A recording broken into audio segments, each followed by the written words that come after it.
your cat be better off in the wild? If you're a cat lover, of course, you may not like the idea. Tiger's too happy on his comfy couch. But from your cat's point of view, what would make Tiger happier? To answer this question, let's get genetical. Thanks to a genome study done in 2007 by Driscoll, Minoni, Raymond, and Ockham, we know that today's house cat, Felis sylvestris catus, is most closely related to Felis sylvestris libica, a wild cat native to the Middle East. This gels nicely with the abundance of archaeological evidence of domesticated kitties in ancient Egypt. How did domestication happen? One word: agriculture.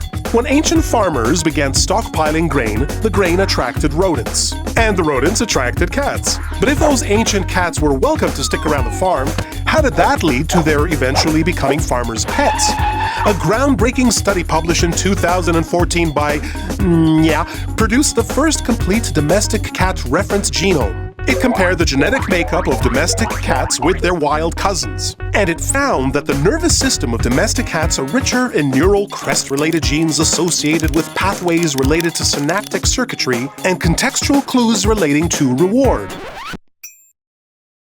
In other words, house cats are more docile than wild cats because they got used to getting rewarded by humans with food.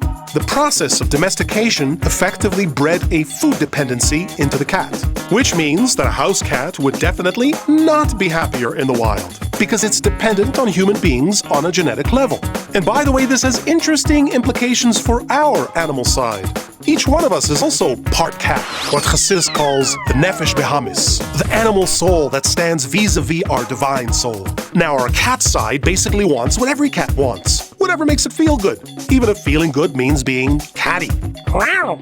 And so in order for me to be a decent, sensitive human being, my godlike self has to domesticate my cat-like self. And domestication can be quite demanding on the animal instincts of my cat self. My cat self can get so frustrated, in fact, that it will actually try to convince my godlike self that it would be better off in the wild, that I'd be better off hunting mice and sharpening my claws on trees and dancing with wolves. But this just shows that my cat self not only lacks appreciation for the mastery imposed upon it by my godlike self, it fails to see itself, its own cat-like nature. My animal self is in reality not a wild animal. It's a domestic animal. Its domesticity and docility is a sign of its dependence on my godlike self. Literally, the technologically savvy god self feeds my cat self, my body, because it's mastered agriculture and a civilized economy. But also spiritually, my animal self looks up to my godly self for protection, care, guidance, indeed for meaning, for purpose in life. Where my cat self, left to its own devices, it would prowl around life looking for its next snack and its next nap, but all the while bearing a secret angst over the fact that this human life, my human life, consists of nothing more than eating and napping and burping up furballs now and then. You see, my cat self knows that it's only half of me.